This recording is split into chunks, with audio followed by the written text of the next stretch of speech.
One of the tensions is, do you listen to the loudest voices because they are, for whatever reason, perceived as more powerful, or they just have more influence, whatever, or is part of your responsibility to surface some of the quieter voices who are perhaps not as well connected or as empowered or whatever, their need is more, is kind of deeper.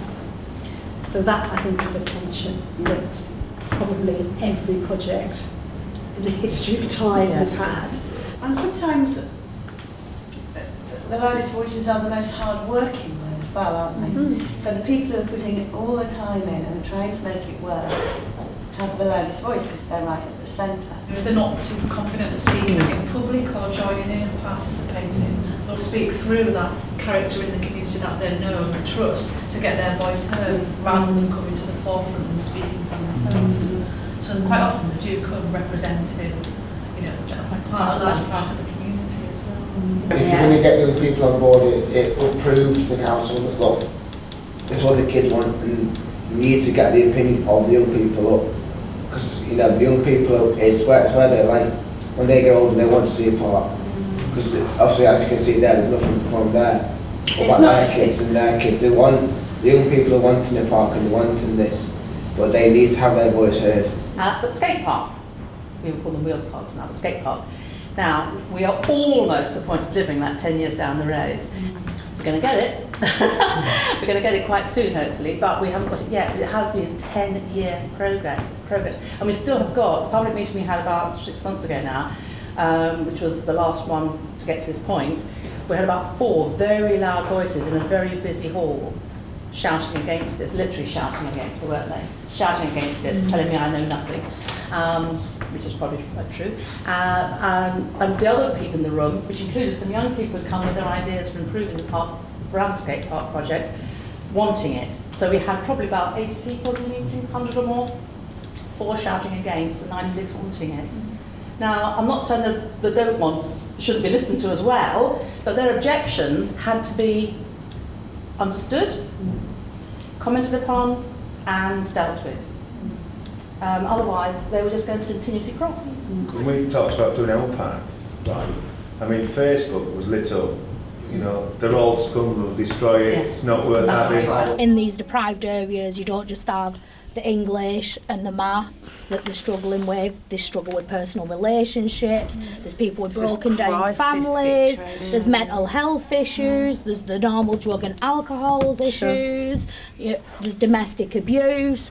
The transience is just absolutely ridiculous. The state of the housing, that's also like, we have a large number of HMOs. There's something invisible also in the way that big locals work, I think, and we all might know what those are, that don't ever get really recognised and talked about, and that is the way that we work.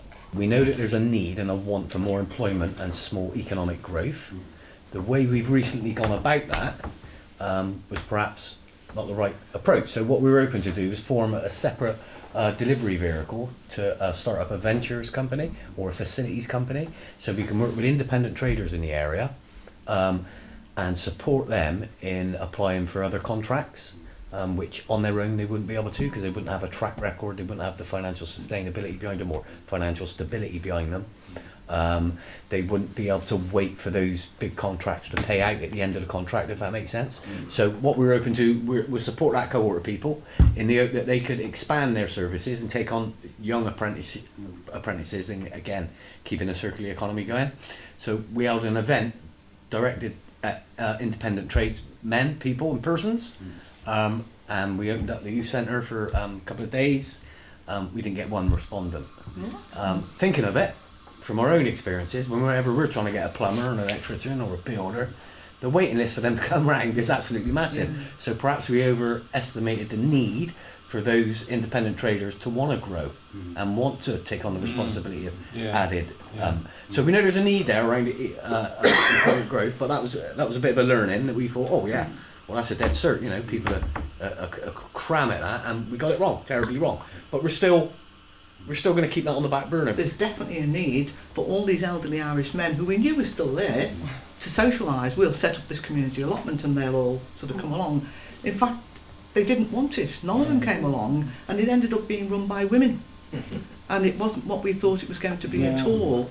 And now we've got a lot of hostels in the area for people who've got mental disabilities and vulnerable people, and we collect those sort of people and bring those down. So it turned into something completely different than we envisaged when we thought there was a need.